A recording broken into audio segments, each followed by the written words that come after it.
Komunikasi berarti melakukan hal tertentu yang berkaitan dengan penggunaan informasi yang seragam, agar bisa menyampaikan maksud kepada orang lain secara jelas.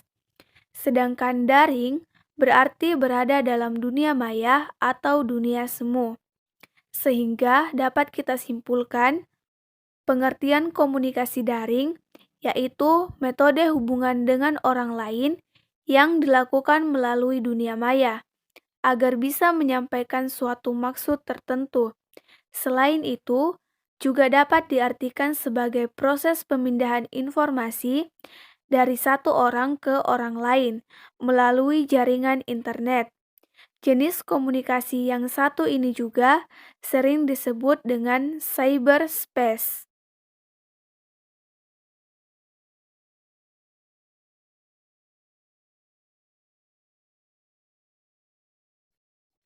A. Komunikasi sinkron. Sinkron adalah istilah yang berkaitan dengan ketepatan antara suatu hal dengan yang lainnya. Komunikasi online yang bersifat sinkron memiliki arti sebagai jenis komunikasi yang real time bersamaan dengan orang lain.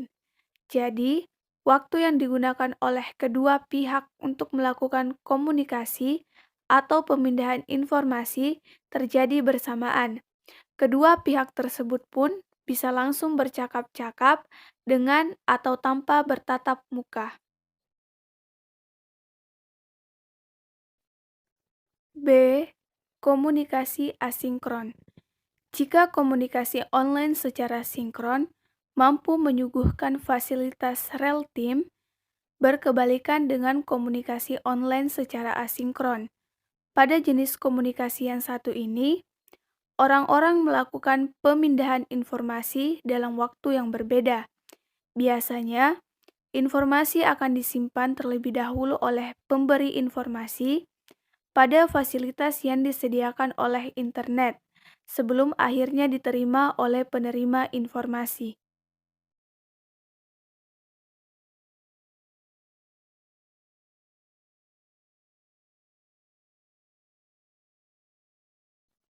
A. Kelebihan komunikasi daring.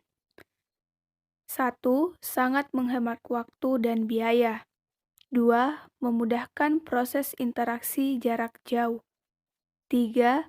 Sebagai sarana perdagangan online. 4. Sebagai sarana riset bagi para ilmuwan. 5.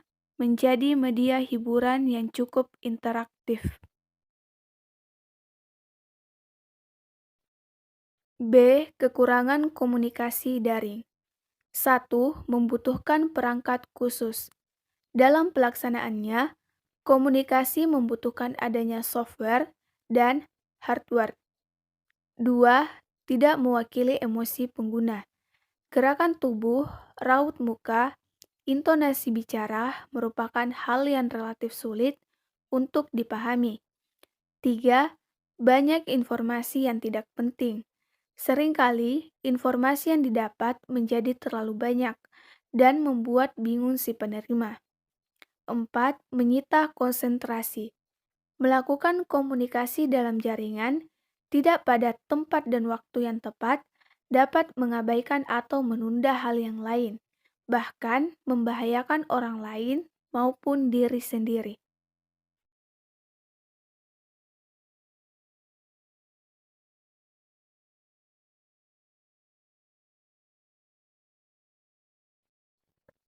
A. Contoh komunikasi sinkron. 1. Text messaging.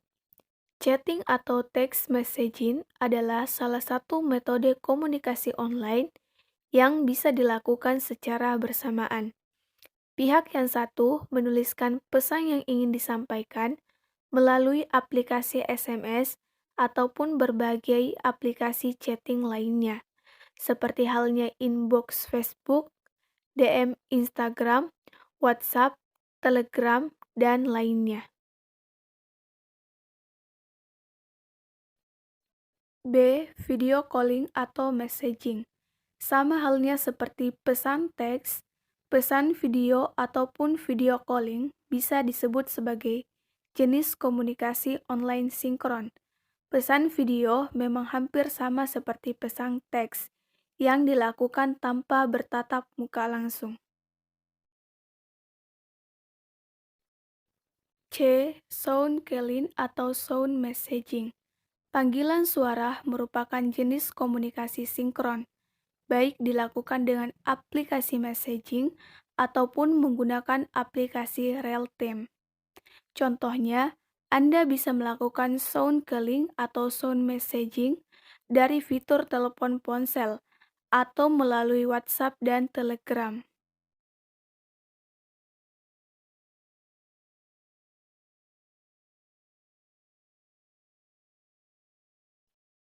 A. E-book. Walaupun jenis komunikasi yang satu ini tidak menyuguhkan fitur real-time, namun kelebihannya memiliki fitur penundaan dan editing. Berbagai contoh jenis komunikasi secara asinkron adalah e-book yang dapat diunduh gratis di internet dan video yang dibuat oleh vlogger di YouTube. E-book yang dibuat oleh pembuat konten serta video yang telah diedit habis-habisan oleh vlogger adalah contoh komunikasi tak langsung. Mereka menyajikan berbagai informasi yang sudah disempurnakan tanpa diketahui prosesnya oleh para pemirsa.